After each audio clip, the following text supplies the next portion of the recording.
Ten को 101.3 Akashvani FM rain बकाटक दिल से दिल तक मॉर्निंग मेलोडी प्रोग्राम रे आज मोर अतिथि अछंती लिंगराज मंदिर जे कि वर्तमान सुपरवाइजर दायित्व अछंती आ ठाकुरंकर सेवा रे मध्य अछंती पूजा पंडा राजकिशोर महापात्र मो सहित अछंती। हेलो हेलो नाना नमस्कार, आपन को कार्यक्रम को स्वागत। नमस्कार। केमती अछंती नाना? हाँ भल अच्छी जेहेतु कार्तिक मास चली बर्तमान आज बड़ ओषा आज्ञा पंचुक मत चली काली गोटे नागार्जुन एत बड़ माने महोत्सव भाया सैला नागार्जुन। अच्छा हाँ काली बहुत दिन पर सेटा पड़ीला गोटे माने 25 वर्ष पर पड़ता 25 वर्ष पर पड़ी आउ खुशीर कथा जे दुखर कथा मध्य जेहेतु मंदिर को जाई पारना बहुत भक्त दर्शक देखि पारना किंतु ए सेम जिनस आर वर्ष को मध्य पड़ुची जा कह जाउची। देखो प्रायतः जी शुणा पाइचु आज्ञा आमर श्रावण जो एकादशी पड़े बड़ श्रावण मासरे गोटे हरि शरण एकादशी थाए आज्ञा से प्रभु सरी आम जो जो रथयात्रा हुए हरि शयन एकादशी थाए रथ पर सुनावेश दिन हरि पड़ती तापर चतुर्दशी रे प्रभु लिंगराज पड़ती कार्तिक मासरे बड़ एकादशी रे शुक्ल पक्ष बड़ एकादशी रे प्रभु जगन्नाथ उठती एवं चतुर्दशी रे माने जेहेतु आज जोटा पड़ी आज गोटे भल सब भल दिन लिंगराजंकर उत्थापन चतुर्दशी जो शुवे आज प्रभु उठिबे। अच्छा जो जो एकादशी जो शोती बेले तो क्या गोटे भेष कर हुए ना ना से एकादशी पर द्वादशी त्रयोदशी तिथि नागार्जुन भेष है। अच्छा जाओ से दृश्य समस्ते टेलीविजन माध्यम रे देखि बहुत खुशी कृतज्ञता है जेहेतु जेहेतु कोविड चली जो सरकार गाइडलाइन हिसाब रे जहाँ सरकार निष्पत्ति सेटा भी बहुत बड़ निष्पत्ति जेहेतु रोग मुक्त करने समस्त चेष्टा चली तन्मध्य प्रभु दर्शन हो पार्नि भक्त मन में बहुत व्याकुल अवस्था अच्छा भक्त मैंने जी जाचु भक्त साल बेग कि राशिया बाबू हो हाथ नड़िया नहीं जाते सेमती जब प्रकृति हृदय रखा प्रभु प्रभु को निश्चय प्रभु शुणे प्रभु आसिक पहुंचे जमती बाली रथ रे आसिक पहुंचीले बलराम दास प्रभु निश्चिंत निश्चिंत से भाया प्रभु घरे थी मत जब गोटे दुखी दुख जनइब निश्चय प्रभु शुणे। बहुत सुंदर कथा कहते नाना। तो आउ गोटे कथा मो मन को आसूची जे वर्तमान निश्चित भाव आप व्यस्त अच्छा जेहेतु लिंगराज मंदिर आप एत बड़ दायित्व अच्छा निजे मत जड़े सेवक तो आज जहाँ कहले आप बड़ ओषा कथा बहुत लोक मन में द्वंद्व यहाँ थाए सबुदिन माने 2 दिन बड़ ओषा जमी करती आज मंदिर पालन कराई साधारण लोक मैंने काली करेंगे आसंता काली ना कौन आज गोटे दिन ही पड़ी आमर गोटे थाए सूर्य उदय एवं सूर्य अस्त आज्ञा जेहेतु आज चतुर्दशी वर्तमान शुक्ल त्रयोदशी चली 10टा 23 पर्यंत रहिबो 10टा 23 पर चतुर्दशी आरंभ हम चतुर्दशी पड़े बड़ ओषा निश्चिंत हुए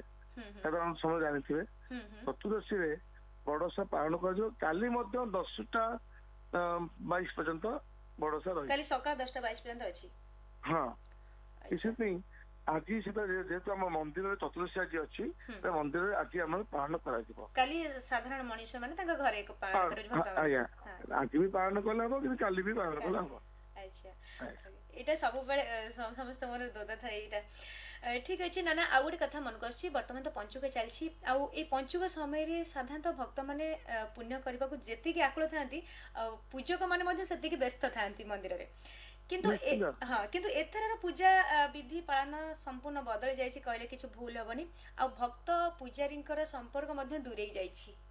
कौन कहिबे एथर ये जो अभावनीय घटना गोटे घटी समाज उपरे भक्त समाज उपरे की प्रभाव पकईछि आपनकर स्पेशल अनुभव कौन होउछि? देखो प्रथम तो आम बहुत दुखित भक्त भगवान दूर अवस्था जोटा कि दूर को टाणी नहीं भक्त भगवान को दुखित आम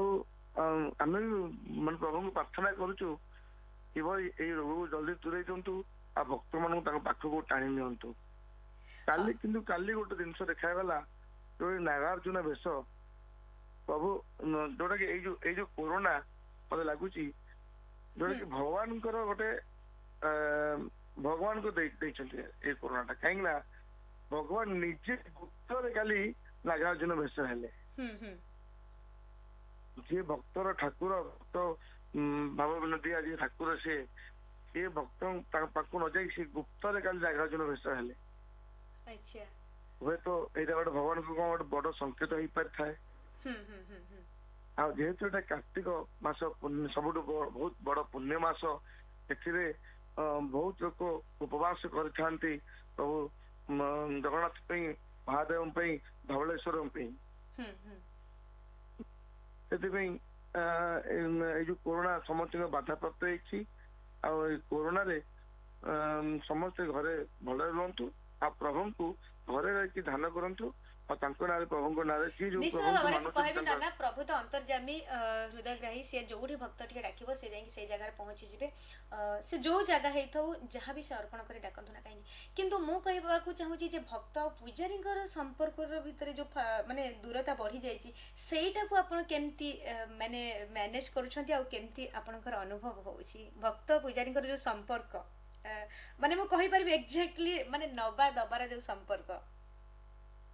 ମାନେ ନବା ଦେବାକୁ କଣ ନବା ଦେବା ମାନେ କି ଆପଣଙ୍କର ଯାହା ସେ ମନ୍ଦିର ପାଇଁ ହଉ ପୂଜକ ପାଇଁ ହଉଛି ଏଇ ଯୋଉ ଦାନ ଦକ୍ଷିଣା କଥା ମୁଁ କହୁଛି ଯାହା ପ୍ରାପ୍ୟ ଆପଣଙ୍କର ଦେଖନ୍ତୁ ଆମର ବହୁତ ସେବାକାରୀ ହଉ ସମସ୍ତେ ବହୁତ ମର୍ମାହତ ଯାଇକି ତାଙ୍କୁ ବି ମାନେ ବହୁତ ସେବାକାରୀ ଅଛନ୍ତି ଦକ୍ଷିଣରେ ଚଳନ୍ତି ସେମାନେ କି ବହୁତ ଦୁଃଖରେ ଅଛନ୍ତି କିନ୍ତୁ ପ୍ରଭୁଙ୍କ ଦୟାରୁ ତାଙ୍କ ଘର ମଧ୍ୟ ଚାଲିଛି ପ୍ରଭୁ ଯେମିତି କହନ୍ତି ଯୋଉ ଡୁବି ଯିବା ଡଙ୍ଗାକୁ ଉଠେଇ ନେଇ ଚାଲିଛନ୍ତି ପ୍ରଭୁ ଏଇଟା ସବୁଠୁ ବଡ ଅନୁଭୂତି ବର୍ଷେ ପର୍ଯ୍ୟନ୍ତ ସେବାୟତ ମାନେ ରହି କୌଣସି ଭକ୍ତ ସାଙ୍ଗେ ଆଟ ନହେଇ ମଧ୍ୟ ତାଙ୍କ ପରିବାର ବି ଚାଲିଛି ଏବଂ ଭକ୍ତ ମାନେ ବି ପ୍ରଭୁଙ୍କୁ ନ ପାଇ ସିଏ ବି ବହୁତ ବ୍ୟାକୁଳ ହେଇକି ବାହାରେ ଦୀପ ବସିକି ପଳଉଛନ୍ତି ବାହାରେ ମୁଣ୍ଡିଆ ମାରୁଛନ୍ତି ମନ୍ଦିର ବାହାରେ ଯୋଉ ଯୋଉ କିଛି ସେବକ ଥିବ ତାଙ୍କୁ ଟିକେ ଭୋଗ ଦେଇ ଦଉଛନ୍ତି ଏଠି କଣ ଭକ୍ତଙ୍କୁ ବି କଣ ଲାଗୁନି ଭକ୍ତଙ୍କ ଆଖିରୁ କଣ ନିଶ୍ଚିତ ଭାବରେ ହଁ ସେଇ କଥା ମୁଁ କହୁଛି କାରଣ ଏଇ ଯୋଉ କରୋନା ମହାମାରୀ ପାଇଁ ସବୁ ମଠ ମନ୍ଦିରରେ ତାଲା ଭକ୍ତଟିଏ ପ୍ରଭୁଙ୍କ ପାଖକୁ ଯାଇପାରୁନି କି ମନ୍ଦିର ହୁଣ୍ଡିରେ ଇଚ୍ଛା କଲେ ମଧ୍ୟ କିଛି ଦାନ ଦକ୍ଷିଣା ଦେଇପାରୁନି କରିପାରୁନି ତେଣୁକରି ଏଥିପାଇଁ ନିଶ୍ଚିତ ଭାବରେ ଆମ ପୂଜାରୀ ଯେ ସେବାୟତ ଅଛନ୍ତି ସେମାନେ ମଧ୍ୟ କଷ୍ଟ ଭୋଗୁଛନ୍ତି ଆଉ ମନ୍ଦିରର ଯାହା ସୁପରିଚାଳନା ହେଇଥାନ୍ତା ମନ୍ଦିରର ଯାହା କାମରେ ଲାଗିଥାନ୍ତା ସେ ଯୋଉ ପଇସା ଭକ୍ତଙ୍କର ଦାନ ଦକ୍ଷିଣାରେ ସେଗୁଡା ମଧ୍ୟ ବ୍ୟାଘାତ ସୃଷ୍ଟି ହଉଛି ତ ଏଇଟା ମାନେ କଣ ଆପଣ ଭାବୁଛନ୍ତି ଦୀର୍ଘ 8-9 ମାସ ବର୍ଷ ପାଖାପାଖି ହେବାକୁ ହେଲାଣି ଗୋଟେ କଥା ଯୋଉ ଭକ୍ତ ଦାନ ଦେବାକୁ ଚାହିଁବେ ଲିଙ୍ଗରାଜ ମନ୍ଦିର ହଉ ଜଗନ୍ନାଥ ମନ୍ଦିର ବାହାରେ ହୁଣ୍ଡି ମଧ୍ୟ ଅଛି ହୁଣ୍ଡିରେ ଦାନ ଦେଇପାରିବେ ତା ଦ୍ଵାରା ମନ୍ଦିର ପ୍ରଶାସନ ମନ୍ଦିର ଟ୍ରଷ୍ଟ ବୋର୍ଡ ତାହା ତାକୁ ତାଙ୍କ ନିଜ ଆୟତ୍ତକୁ ନେଇପାରିବେ ତାପରେ ଆଉ ଗୋଟେ କଥା ସବୁଠୁ ବଡ କଥା ହଉଛି ସାଧାରଣତଃ ଆମେ ଗୋଟେ ଦୀପଟେ ବି ଯଦି ଜାଳିବା ସେଇ ମନ୍ଦିର ବାହାରେ ସେ ସବୁଠୁ ବଡ କଥା ଯେହେତୁ ମହାମାରୀ ହେଇଛି ଏଇଟାକୁ ଗୋଟେ ମାନେ ବିପତ୍ତି ଭାବିକିରି ଆମେ କିଛି ଦୂର ଯଦି ଦୂରେଇବା ଆମେ ନିଜେ ବି ମଧ୍ୟ ସେଫ୍ ରହିବା ଘର ପରିବାର ମଧ୍ୟ ବି ସେଫ୍ ରହିବେ ସେଥିପାଇଁ ସମସ୍ତଙ୍କୁ ଦୃଷ୍ଟି ଦେଖେଇଲେ ଯୋଉ ବି ସରକାରଙ୍କ ନିଷ୍ପତ୍ତି ନେଇଛନ୍ତି ଭଗବାନ ବି ନିଷ୍ପତ୍ତି ନେଇଛନ୍ତି ଏଇଟା କିଛି ତ ନିଶ୍ଚୟ ସତ୍ୟତା ଅଛି ଆ ଦେହରେ ନିଶ୍ଚିତ ଭାବରେ ଯାହା ବି କରିଛନ୍ତି ସେ କରାଉଥାଏ ସେଇ ତାବିନୁ ଅନ୍ୟ କିଛି ନାହିଁ ଯଦି ବି ସେ ଆମକୁ ଦୂରେଇଛନ୍ତି କି ପାଖେଇଛନ୍ତି କି ଅଭାବରେ ରଖିଛନ୍ତି କଷ୍ଟ ଦଉଛନ୍ତି କି ବ୍ୟାଘାତ ସୃଷ୍ଟି କରୁଛନ୍ତି ଯାହା ବି କିଛି ହଉଛି ସେଟା ତାଙ୍କ ରଚନାରେ ହଉଛି ଯୋଉଟା ନିୟତିର ନିର୍ଦ୍ଦେଶ ଏଇଟା ବିଧି ନିର୍ଦ୍ଦିଷ୍ଟ ପୂର୍ବରୁ ହବାର ହିଁ ଥିଲା ବୋଧହୁଏ ଏଇ ସମୟରେ ଏଇ ଏତକ ଦିନ କିଛି କିଛି ଆଉ ଆପଣ ମାଧ୍ୟମରେ ଗୋଟେ ଜିନିଷ କହୁଛି ଆପଣ ଜାଣିଥିବେ କାର୍ତ୍ତିକ ପୂର୍ଣ୍ଣମୀରେ ବିନ୍ଦୁ ସରୋବରରେ ବହୁତ ଡଙ୍ଗା ହୁଏ ସେଟା ମଧ୍ୟ ଯେହେତୁ ଏଇ କୋଭିଡ ସକାଶେ ବନ୍ଦ କରାଯାଇଛି ମାନେ କୋଭିଡ କି ସଚେତନ କରିବା ପାଇଁ ଏଇଟା ବନ୍ଦ କରାଯାଇଛି ଏ ବର୍ଷ ସମସ୍ତେ ଘରେ ଘରେ ରହି କାର୍ତ୍ତିକ ପୂର୍ଣ୍ଣମୀ ପାଳନ କରନ୍ତୁ କରନ୍ତୁ बिल्कुल आपनकर ए वार्ता समस्त मारे पहुंचला और समस्त मु भाबुची अल्प बहुत कि जानी गलेनी जोठी माने गोटे गैदरिंग हवार अछि बहुत लोक समागम हवार अछि सेही जिनिस को हम प्रशासन माने अवॉइड करिया पई चाहउचंती जेहेतु सेही लोक मानक भलो पई भक्ति कर जहा भी कर किंतु दूरता रक्षा करी कर निजे सुस्थ रुह ए वर्ष न होई 4 वर्ष को हम करि परिबा किबा हमर सब्स्टिट्यूट अछि घरे रहि कि मध्ये हम ठाकुर डाकी परिबा निज निज गां पोखर रे हम दूरता मेंटेन करी मध्ये डंगा भसे परिबा जहा अछि जदी हम हमर से जो धर्म कर्म को आम जब न छाड़ी पारिबा ताको आम एमती भाव में करिपरिबा किंतु आम जो इच्छा आम जाइए समुद्र रे बसैबू गोटे गैदरिंग हबू किंबा बिंदुसागर बसैबू ए सब जिनस सब को अवॉइड करा जाइए से पुलिस प्रशासन तरफ एटा माने स्वागत योग्य कथा समस्त मध्य को ग्रहण करूछंती तथापि कोन ना कोडी जेमति लागुची गोटे खापछड़ा हे जाउछ हमर एते वर्षर से जो दीर्घ दिनर धर्म पथरे किछि गोटे जेमति कमा रही जाउछि केमति गोटे माने कमी कमी लागुछि सेति भाई किछि लोकंकर निहाती जो माने टिके धर्म पागल से मानकर मन बुझुनी से माने जहां भी हो पूरी की पळै जाउछंती मंदिर पाखरे दिन दिन गोटे निश्चय आपण मन भाबिथिबे गोटे लोक पुराना घर रहिथिबो आज्ञा पुराना घर तार जेतक सब कोण अनुकोण जेतक सब से तार अकाउंटेड हेतिबो तो नुआ घर गला बेले से निश्चित आखि टिके लुह बोहिबो आज्ञा माने नुआ घर को जीवार से जो नुआ परिवेश को देखि के ना पुराना को छाड़ीबार पुराना को छाड़ीबार अच्छा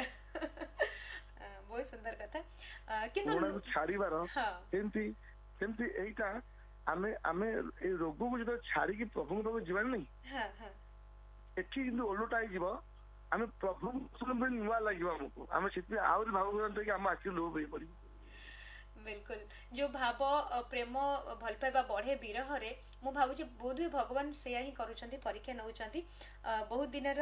से दूरता परे जेतेबे पुणी एकाठी हेबे भक्त भगवानकर चारि चक्षुर मिलन हबो आखिर लुह झरिबो सेटा हो आनंद आसु सेमती दिन खूब शीघ्र आसु सेई भगवान निजे भगवान करंतु जल्दी जल्दी मुक्त हो निश्चित भगवान आ भक्तर मिलन निश्चित हो तेबे नाना आपण जेहेतु स्पेशल लिंगराज मंदिर पूजक अछंती तो एई पंचुकरे बाबा लिंगराजंकर कोन सब नीतिकांति होया आ एथरर कमी आ कोन स्पेशल रहिछ मंदिर रे हमर कार्तिक मास रे गोटे दामोदर वेश करा जाय एई दामोदर वेश प्रभु को गोटे बड़ चांदी रो माने गोटे मुखा लगे है से मुखा रे नाना वस्त्र खंजा जाए एते गोटे हम सबुठु विरल दृश्य ए कार्तिक मासर गोटे बाल रोग खोला जाए जोटा कि नड़िया पाती अटा कदली आउ लिया खई एटा सब बाल रोग करा जाए आउ पंचुक भाया भोग चले आज गोटे एत बड़ दिन आज आम चतुर्दशी अच्छी चतुर्दशी महादीप उठिब शुक्ल पक्ष चतुर्दशी आज महादीप उठिब महादीप उठी सारा पुणी प्रभु को आउ थे स्नान कर प्रभु जो शोईथिले शोइबाटू भी उठी जाए अच्छा माने सब वर्ष जेंती होतला ए वर्ष मध्ये ठाकुर को नीतिकांति सेमती चलछि बिना भक्तंगर नीतिकांति बंद नाही नीतिकांति जेंती चले तो चले नीतिकांति रे केबे विलंब नाही कि नीति के बंद नाही माने कोरोना कोविड 19 बाई किछि सेमती किछि बाधा हेइनी तो ठाकुरंगर ना ना ना ठाकुरंगर बाधा नाही ठाकुरन को एक्चुअली सबुठ अच्छी ठाकुर देखिए ना बालक सेवायत गाड़ी जाती भेष कर दिखती खाया को दिखती ठाकुर छोट पिला घरे आम कोविड बेले तार जो दायित्व नौचे से दायित्व सेवायत मैंने प्रभुଙ୍କର नहीं जगन्नाथ लिंगराज हूँ कि अन्य जो जो मंदिर सब अच्छी से सब मंदिर में सेवायत मैंने ठाकुर से भाव दायित्व नहीं अच्छा ना आपनकर केते वर्ष लानी ठाकुरंकर सेवा प्रभु लिंगराजंकर मोर आमे तो हमर पीढ़ी पीढ़ी हमर सेवा करी आसुतले हमर जेजापा हम सन जेजापा सब पीढ़ी पीढ़ी करी आसले तापर मु से सेवा रे नियोजित हली तापर आपनकर पुओ नाती एमती सब चलिबो हां ये चलिबो ये परंपरा वंश परंपरा ये सेवा सब किंतु वर्तमान समय देखा जाउछि ए जो कौलिक वृत्ति ए पारंपरिक काम कार्य वर्तमान जमानार जो पीढ़ी आसुचंती पुओ होंतु आपनकर नाती होंतु से माने करिबा ठाकुरंकर सेवा करबा को राजी होनाती तांकर शिक्षा शेष करिकि से अलगा ଆମର ଆମର ଗୋଟେ ଦୁଇଟା ମନ୍ଦିର ଯେମିତି ଜଗନ୍ନାଥ ମନ୍ଦିର କି ଲିଙ୍ଗରାଜ ମନ୍ଦିର ଏଇ ସବୁ ସେବାୟତ ମାନେ ଯେଡେ ବଡ ଚାକିରି କଲେ ମଧ୍ୟ ତାଙ୍କର ଯୋଉ ଦିନ ସେବା ଥିବ ବା ପାଳି ଥିବ ନିଶ୍ଚିନ୍ତ ଆସିକି ସେ ପାଳି ଖଟିବେ। ପାଳି ତ ଖାଲି ଖଟିବେନି, ତା ପାଇଁ ତ କିଛି ମନ୍ତ୍ର ଜାଣିବା ଦରକାର ନିହାତି। ନିଶ୍ଚିନ୍ତ ସେମାନେ ମନ୍ତ୍ର ଜାଣିବେ, ତା ଭିତରେ ଆମର କର୍ମକାଣ୍ଡ ଅଛି ତାକୁ ବି ଜାଣିବା ଦରକାର। ଯୋଉ ବର୍ତ୍ତଘର ଥାଏ, ବର୍ତ୍ତଘର ପରେ ସମସ୍ତେ ମନ୍ତ୍ର ଶିଖିବେ, ତାପରେ ଗୋଟେ ଗୋଟେ ପରୀକ୍ଷା ଟାଇପ ଦେବେ, ତାପରେ ସବୁ ମନ୍ତ୍ର ମନ୍ତ୍ର ଶିଖିକି ସବୁ ଜାଣିଥିବେ, ଜାଣିବାଟା ନିଶ୍ଚିତ। ତାପରେ ସେ ଯେଡେ ଚାକିରି କରିଥାନ୍ତି ମଧ୍ୟ ସେବା ପାଳି ପଇଲେ ପାଳି ଖଟିବେ ଆସି ପ୍ରଭୁଙ୍କ ପାଖରେ। ଆଚ୍ଛା, ଯଦି ଜଣଙ୍କର ବାହାରେ ଚାକିରି ହେଇଯାଇଥିବ ସେ କେମିତି ଆସିବ? ମନେକର ଯୋଉ ଅଛି ଯୋଉ କୁଟୁମ୍ବ ଅଛି, ଯୋଉ 3 4 ଘର 5 ଘର କୁଟୁମ୍ବ ଅଛି, ମନେକର ଏଇ କୁଟୁମ୍ବରେ କେହି ନାହାନ୍ତି, ଅନ୍ୟ କୁଟୁମ୍ବ ସେଇ ପାଳିଟା ଖଟି ପାରିବ। ସେମିତି ତା ଭାଇ ଆଳି କିଏ ଖଟିବେ, ସେଇଭଳି ଚାଲିବ। ତାପରେ ସିଏ ଯେତେବେଳେ ଚାକିରି ଛାଡିକି ଆସିବ ସିଏ ପୁଣି କଟିବ। ଆଚ୍ଛା, ଏମିତି। କିନ୍ତୁ ଠାକୁରଙ୍କର ସେବାରେ ନିୟୋଜିତ ହେବା ନିର୍ଦ୍ଦିଷ୍ଟ, ଏଇଟା ମାନେ ପାରମ୍ପରିକ ହିସାବରେ ଆପଣଙ୍କର ପିଢି ଉତ୍ତର ପିଢି ମାନେ ମଧ୍ୟ ବୁଝିଗଲେଣି। ନିଶ୍ଚିତ ନିଶ୍ଚିତ, ତାଙ୍କର ଅବଜେକ୍ସନ ରହୁନି। ଆଜିକା ପିଢି ମାନେ ବୁଝିଗଲେଣି। ଏଇ ଯୋଉ ଦେଖୁଛନ୍ତି ଆଜିକାଲି ଯୋଉ ବାତ୍ୟା, ଭୂମିକମ୍ପ, ଏଇ ମହାମାରୀ, ସମସ୍ତେ ଜାଣିଛନ୍ତି ଏ ସବୁ ଭଗବାନଙ୍କ ଖେଳ। ତାକୁ ନେଇକିରି ସମସ୍ତେ ବି ବୁଝିଗଲେଣି ନା ଆମେ କିଛି ଭଗବାନଙ୍କ ସେବା କରିବା। ଆଧ୍ୟାତ୍ମିକ ଲାଇନ କି ପ୍ରାୟ ଆଜିକାଲି ପିଲା ବି ଗଲେଣି ଆସ୍ତେ ଆସ୍ତେ। ଗଲେଣି। ତାପରେ ଏଇ ଜିନିଷଟାକୁ ସେମାନେ ଛୋଟ ବେଳୁ ଦେଖି ଆସୁଛନ୍ତି, ପାରମ୍ପରିକ ହିସାବରେ ସେଟା ତାଙ୍କ ରକ୍ତରେ ଅଛି ହଉଛନ୍ତି। ତ ଯୋଉମାନେ ମୁଁ କହିବି ମାନେ ଯାହାର କୌଳିକ ବୃତ୍ତି ନୁହେଁ କି ଯୋଉମାନେ ଏଇ ବ୍ରାହ୍ମଣ ପରିବାରରେ ଜନ୍ମ ହେଇନାହାନ୍ତି, ସେମାନେ ଏଇ ଆଧ୍ୟାତ୍ମିକ ଲାଇନରୁ ଦୂରେଇ ଯାଉଛନ୍ତି, ତ ସେଇ ଯୁବପିଢି ମାନଙ୍କୁ ଆପଣ କଣ କହିବେ? ସେଇ ମୋ ଗୋଟେ ଜିନିଷ ଆମର ପ୍ରଭୁଙ୍କ ନାଁ ନିଅନ୍ତୁ। ଏଇ ଯୁଗରେ କିଛି ନାହିଁ, ତାଙ୍କ ଛଡା, ପ୍ରଭୁଙ୍କ ଛଡା, ତାଙ୍କ ଆଶ୍ରୟ ନେବା ଛଡା ଆଉ କିଛି ନାହିଁ। ତାଙ୍କୁ ଆଶ୍ରୟ ନିଅନ୍ତୁ, ନିଜର ଦେହ ନିଜର ପରିବାର ଦେଖନ୍ତୁ, ଆଉ ପ୍ରଭୁଙ୍କ ନାମ କୀର୍ତ୍ତନ କରନ୍ତୁ, ଆଉ ପ୍ରଭୁଙ୍କ ନାଁରେ ଦୀପଟି ବସାନ୍ତୁ। ସବୁବେଳେ ଆଧ୍ୟାତ୍ମିକବାଦୀ ହେଇକି ରହିବା ଭଲ କହୁଛନ୍ତି ଆପଣ। ସଂସାର ସବୁ କର୍ମ ଭିତରେ ମଧ୍ୟ ଆଧ୍ୟାତ୍ମିକବାଦୀ ହବା ଦରକାର ନିହାତି। ନିହାତି। ବହୁତ ସୁନ୍ଦର କଥା କହିଛନ୍ତି। ଯୋଉମାନେ ଶୁଣୁଛନ୍ତି, ଯୋଉ ଯୁବପିଢି ମାନେ, ସେ ଜାଣନ୍ତୁ ଯେ ଈଶ୍ୱରଙ୍କର କରୁଣା ଆଉ ଈଶ୍ୱରଙ୍କର ଆଶୀର୍ବାଦ ଆମ ପାଇଁ କେତେ କାମ୍ୟ। ଯେକୌଣସି କାମଟେ କରନ୍ତୁ ନା କାହିଁ, ପ୍ରଥମେ ଆମେ ପ୍ରଭୁଙ୍କୁ ସ୍ମରଣ କରନ୍ତି, କଳସଟେ ବସାନ୍ତି, ଦୀପଟେ ଜାଳନ୍ତି, ତାପରେ ଆମେ ଯୋଉଠି ଯାତ୍ରା କରନ୍ତି, ଯେକୌଣସି ଶୁଭ କାର୍ଯ୍ୟଟେ, ଦୋକାନଟି ଆରମ୍ଭ କଲେ ମଧ୍ୟ ପ୍ରଥମେ ଆମେ ସେ ଜୋତା ଦୋକାନ ହଉ ବା ଛତା ଦୋକାନ ହଉ ବା ମାଂସ ଦୋକାନ ହଉ, ଯେକୌଣସି ଦୋକାନ, ଆମେ ପ୍ରଥମେ ଆମେ ପ୍ରଭୁଙ୍କୁ କଳସ ବସେଇକି ଆଗେ ପୂଜା କରୁଛନ୍ତି, କିମ୍ବା ପ୍ରତିଦିନ ସକାଳୁ ଆମେ ଧୂପଟେ ଦୀପଟେ ଦେଇକି ଆମେ ଆରମ୍ଭ କରୁଛନ୍ତି। ସେଇଟା ହୁଏତ ଅନ୍ୟମାନଙ୍କ ଆଖିରେ ଖରାପ କାମ କି, କିନ୍ତୁ ଆମେ କାହିଁକି ଡାକୁଛନ୍ତି? କାରଣ ସର୍ବାଗ୍ରୀ ହଉଛନ୍ତି ପ୍ରଭୁ। ତାଙ୍କ ବିନା କରୁଣାରେ ଆମେ କିଛି ବି ହେଇପାରିବନି, ଆମେ ଯୋଉ କାର୍ଯ୍ୟ ବି ଆରମ୍ଭ କରିବା। ପ୍ରଥମ କଥା, ଗୋଟେ ଜିନିଷ ଚେଷ୍ଟା କଲେ ସବୁଦିନ ସେଇଟା ମନ ବଳାଏ କରିବା ପାଇଁ। ଆଜ୍ଞା। ଦେଖିଥିବେ ଆପଣ ଗୋଟେ ଛୋଟ ପିଲାକୁ ଖଡି ଧରିକି ବ୍ରହ୍ମା ବିଷ୍ଣୁ ମହେଶ୍ୱର ଶିଖେଇବେ, ତାପରେ ସେ ମନୁ ମନ ତାରି ଉପରେ ଗାଡେଇ ଚାଲିବ। ସେଇଭଳିଆ ଯଦି ଆମେ ପ୍ରଥମରୁ ଆମେ ପ୍ରଭୁଙ୍କୁ ଡାକିବା, ସେଇଟା ନିଶ୍ଚୟ ଆମର ମନର ଭାବ ପ୍ରକାରଟା ପ୍ରଭୁଙ୍କ ଆଡିକି ଯିବ। ନାଇଁ, ପ୍ରଭୁଙ୍କ ଆଡକୁ ତ ଯିବ। ମୋ କହିବା କଥା ହଉଛି, ଯୋଉମାନେ ଦିଗଭ୍ରଷ୍ଟ ହେଇଯାଉଛନ୍ତି, ଲକ୍ଷ୍ୟଭ୍ରଷ୍ଟ ହେଇଯାଉଛନ୍ତି, ସେଇ ଯୁବପିଢି ମାନଙ୍କୁ, ଯୋଉମାନେ ପଇସା ଓରିଏଣ୍ଟେଡ, ଖାଲି ଚାକିରି କରିବୁ, ପାଠ ପଢିବୁ, ବାହାରକୁ ଯିବୁ, କିମ୍ବା କୁସଙ୍ଗରେ ମିଶିବୁ, ଏଇ ସବୁ ଜିନିଷ ଯୋଉମାନେ କରୁଛନ୍ତି, ସେମାନଙ୍କୁ ପ୍ରାଥମିକ ସ୍ତରରେ ନିଜ ପରିବାର ନା ଶିକ୍ଷା କ୍ଷେତ୍ରରେ କୋଉମାନେ ଏଇ ଆଧ୍ୟାତ୍ମିକ ଚିନ୍ତାରେ ତାଙ୍କୁ ରଖିବା ଦରକାର, ତାଙ୍କୁ ସେ ଦିଗଟା ବତେଇବା ଦରକାର। ଯୋଉମାନେ ଅବାଟକୁ ପଳଉଛନ୍ତି, ପ୍ରଥମେ ସେ ତାଙ୍କ ଘରେ ତାଙ୍କର ବୟୋଜ୍ୟେଷ୍ଠ ମା ବାପାଙ୍କଠୁ ଶିଖନ୍ତୁ, କିଭଳି ଭାବେ ସେମାନେ ଭଗବାନ ନିଶ୍ଚୟ ପୂଜା କରୁଥିବେ। ନିଶ୍ଚୟ ତାଙ୍କଠୁ କିଛି ଶିଖିଲେ ସେ ଆଗକୁ ବଢି ପାରିବେ। ବାପା ମାଙ୍କର ଭୂମିକା ଏଠି ବଡ ରହୁଛି। ଗୋଟେ ଘରୁ ଗୋଟେ ବଂଶ, ଗୋଟେ ଦେଖିବେ, ଗୋଟେ ବଂଶ, ଗୋଟେ ଅଜାଗର ବଂଶରୁ କିଛି ଲୋକ ଆଣିଥାନ୍ତି, ତାଙ୍କର କିଛି ଅଂଶ ବା କିଛି ବିଦ୍ୟା ଆଣିଥାନ୍ତି। ସେ ଯୋଉମାନେ ଅବାଟକୁ ପଳଉଛନ୍ତି, ତାଙ୍କ ଦେହରେ ମଧ୍ୟ କିଛି ଜିନିଷ ଲୁଚିକି ଥିବ, ସେଟାକୁ ପ୍ରକାଶ କରିପାରୁନାହାନ୍ତି ସେମାନେ। କିନ୍ତୁ ପରିବେଶ ଯୋଗୁ ସେମାନେ ଖରାପ ହେଇଯାଉଛନ୍ତି, ଲକ୍ଷ୍ୟଭ୍ରଷ୍ଟ ହେଇଯାଉଛନ୍ତି। ତାଙ୍କୁ ଯଦି ଉତ୍ତମ ସାଙ୍ଗ ସତ୍ସଙ୍ଗ ମିଳିବ। ଆଚ୍ଛା ଆଉ ଗୋଟେ କଥା ନନା ମନକୁ ଆସୁଛି ଏଇ ଯୋଉ ବଡ ଓଷା ପାଳନ କରାଯାଉଛି ମନ୍ଦିର ରେ ଯାହା କହିଲେ ଆପଣ ଲିଙ୍ଗରାଜ ମନ୍ଦିର ବି ସେଟା ପାଳନ କରାଯାଉଛି କିନ୍ତୁ ଆମେ ତ ପ୍ରାୟ ସମସ୍ତଙ୍କର ଏଇ ଧାରଣା ଯେ ବଡ ଓଷା ମାନେ ପ୍ରଭୁ ଧବଳେଶ୍ୱରଙ୍କର ଏଇଟା ଓଷା କେବଳ ସେଇ ଜାଗାରେ ହୁଏ କିନ୍ତୁ ଓଡିଶାର ଆଉ ଯୋଉ ଶୈବ ପୀଠ ମାନେ ଅଛି ସେ ସବୁଠି ହୁଏ ନା କେବଳ ଲିଙ୍ଗରାଜ ମନ୍ଦିର ଧବଳେଶ୍ୱରରେ ହୁଏ ନା କଣ ହୁଏ? ସବୁଠି ଯୋଉଠି ମହାଦେବ ମନ୍ଦିର ଅଛି ସେମାନେ ପାଳନ କରୁଥିବେ ଏଇଟା ଧବଳେଶ୍ୱରଙ୍କ ଏଟା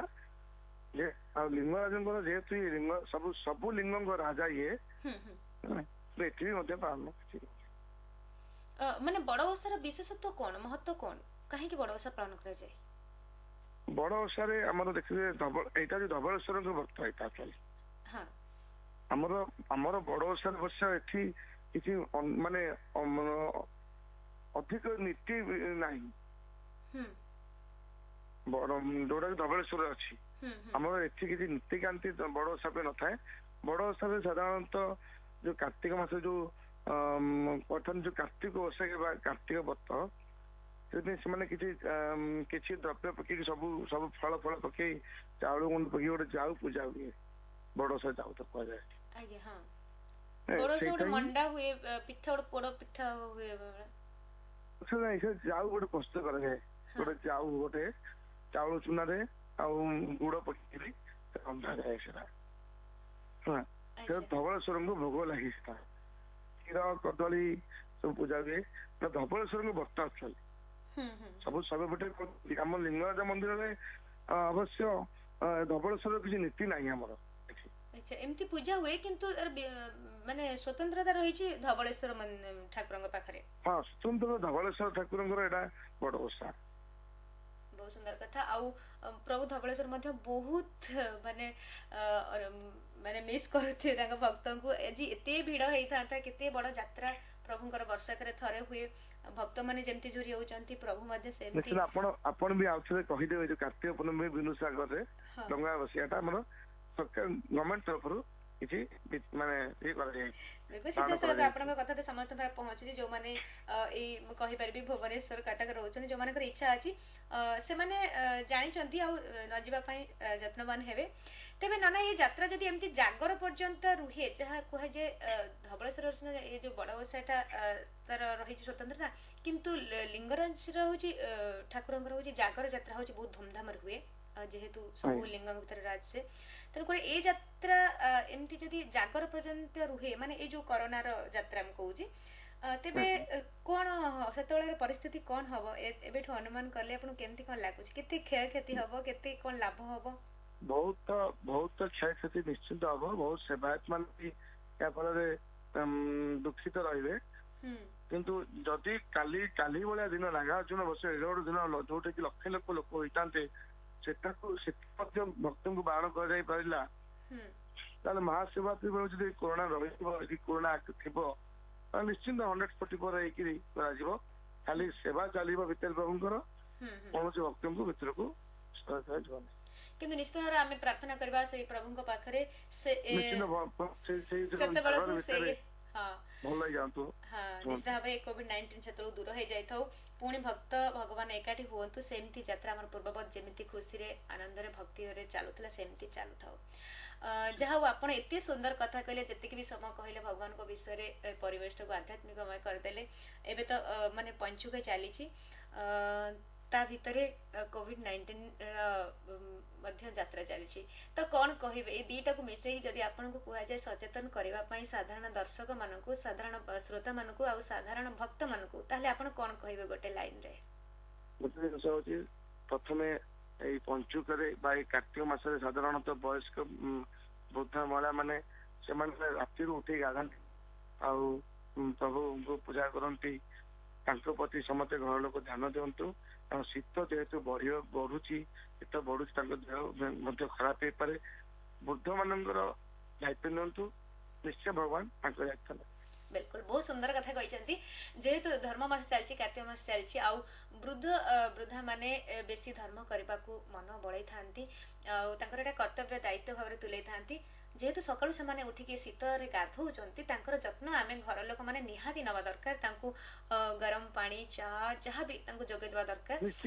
ହଁ ତାଙ୍କର ସୁସ୍ଥ ପାଇଁ ଆଉ ଖାସ କରିକି COVID-19 ଯେହେତୁ ବୃଦ୍ଧ ବୟସ୍କ ମାନଙ୍କୁ ବେଶୀ ଆକ୍ରାନ୍ତ କରେ ତାଙ୍କର ଯତ୍ନ ଆମର ନିହାତି ନେବା ଦରକାର ବହୁତ ସୁନ୍ଦର କଥା କହିଲେ ନନା ଆପଣଙ୍କୁ ଧନ୍ୟବାଦ ତା ସହିତ ପ୍ରଣାମ ସବୁ ଶ୍ରୋତା ମାନଙ୍କ ତରଫରୁ